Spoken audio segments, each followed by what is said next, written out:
ఎప్పుడైతే సూర్యుడి కిరణాల తాపం కారణంగా ఈ భూమి వేడెక్కిపోతుంది, అప్పుడు ప్రతిబింబం ఇలా చూపించబడుతుంది. మనం దూరంగా చూసినప్పుడు అక్కడ మనకొక నదిలా కనిపిస్తుంది. అలా అని మనం దగ్గరకు వెళ్ళి చూసినప్పుడు అసలు అక్కడ నీరే ఉండదు.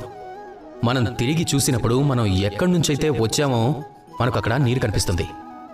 ఈ భ్రాంతి అనేది కేవలం భూమిపైనే కాదు, మన ఆలోచనతో కూడా ఇదే జరుగుతుంది. చాలాసార్లు అలాగే జరుగుతుంది. ఏ వ్యక్తి అయితే నీరు కావాలని అలానే కూర్చొని ఉంటాడో తనకి నీరు ఎప్పటికీ దొరకదు. ఏ వ్యక్తి అయితే నీరు కోసం వెతకడానికి నిరంతరం శ్రమిస్తాడో, స్వేదాన్ని చిందిస్తాడో, ఆ వ్యక్తికి ఎడారి లాంటి ప్రదేశంలో కూడా నీరు తప్పకుండా ప్రాప్తిస్తుంది.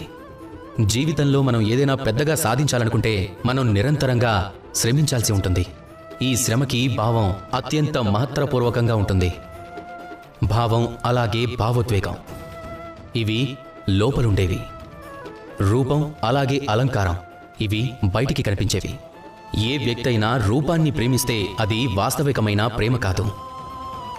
ఏ వ్యక్తి అయితే మీ భావంతో మీ భావనలని ప్రేమిస్తాడో అదే వాస్తవిక ప్రేమ అవుతుంది.